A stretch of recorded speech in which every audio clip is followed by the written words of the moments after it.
Assalamualaikum warahmatullahi wabarakatuh. Oke, pada pertemuan kali ini kita masih membahas dan melanjutkan tentang analisis jabatan pegawai. Adapun aspek-aspek yang dihasilkan dari analisis jabatan pegawai, perkembangan organisasi dan perubahan struktur dalam organisasi yang menyebabkan kebutuhan pegawai meningkat.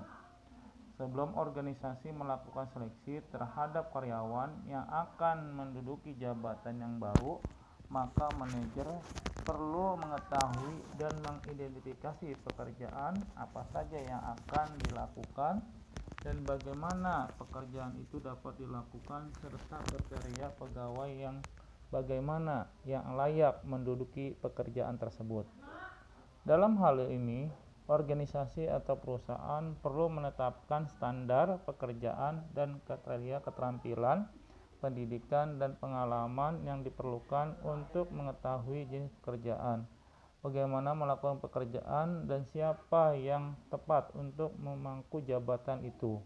Perlu dilakukan analisis terhadap jabatan itu sendiri yang disebut sebagai analisis jabatan.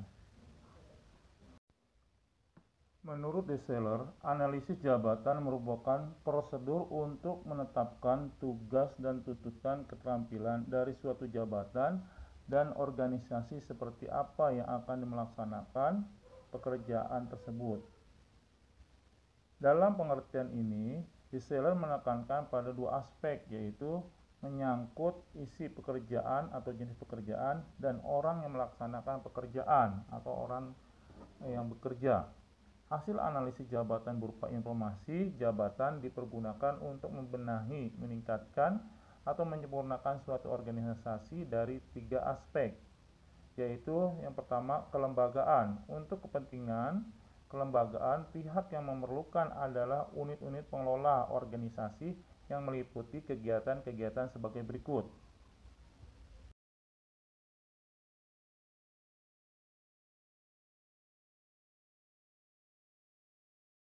Yang kedua adalah kepegawaian.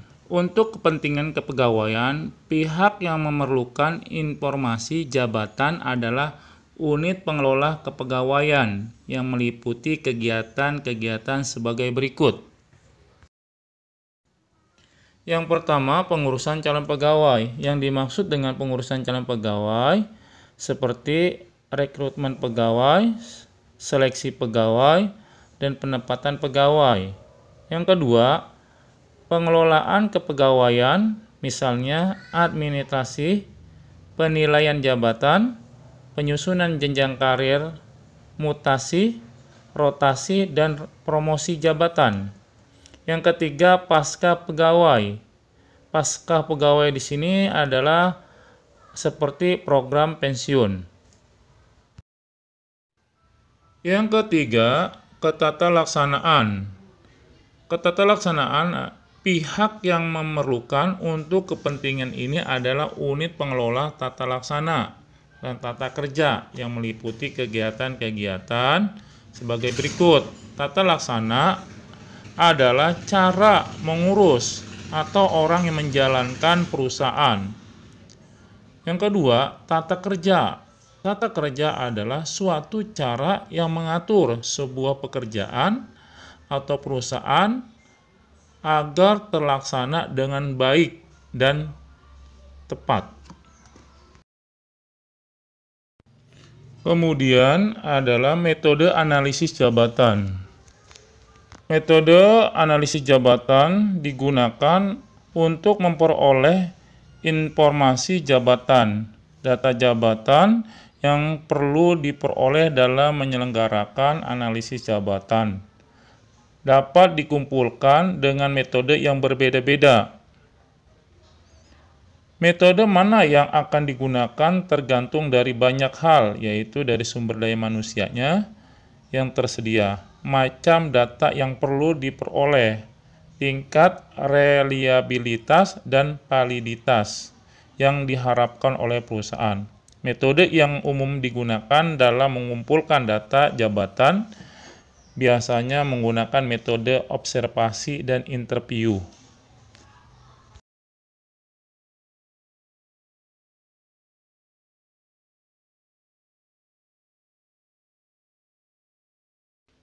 Yang pertama adalah metode observasi dan interview. Metode observasi dan interview ini adalah pengumpulan data jabatan dilakukan dengan mengamati orang yang sedang bekerja, menginterview pemegang jabatan, atasannya langsung atau orang lain yang dapat memberikan keterangan-keterangan yang diperlukan, dan mencatat data yang diperoleh dari observasi dan interview tersebut. Metode observasi sangat tepat jika dilakukan pada jenis pekerjaan yang bersifat berulang-ulang. Penggunaan metode observasi memungkinkan analisis jabatan dilakukan dengan mengamatan pekerjaan di lapangan, walaupun sifatnya pengamatan, namun tidak seharusnya analisis mengamati secara kontinu perkembangan dari waktu. Yang kedua adalah metode daftar pertanyaan. Untuk mengumpulkan data jabatan dapat juga digunakan daftar pertanyaan. Daftar ini dibagikan kepada para karyawan atau pegawai dengan mereka diminta kesediaannya untuk menjawab pertanyaan-pertanyaan yang telah dicantum dalam daftar tersebut. Metode daftar pertanyaan ini dikenal juga dengan nama metode kuesioner. Yang ketiga, metode studi referensi. Data jabatan disusun oleh suatu tim dengan menafsirkan, merumuskan, menjabarkan fungsi dan tugas organisasi, laporan kerja harian, publikasi teknis ke dalam pekerjaan pegawai. Publikasi yang dimaksud di sini seperti instruksi pelayanan mesin, tata cara penetapan kenaikan pangkat, tata cara penerimaan dan pengangkatan calon pegawai negeri sipil, dan lain-lain dan sebagainya. Yang keempat, metode kombinasi. Untuk memperoleh data yang memenuhi persyaratan reliabilitas, validitas, lengkap, cermat, dan representatif, maka dapat digunakan kombinasi 2 atau lebih metode pengumpulan data analisis jabatan. Untuk materi kali ini cukup, Bapak akhiri. Wassalamualaikum warahmatullahi wabarakatuh.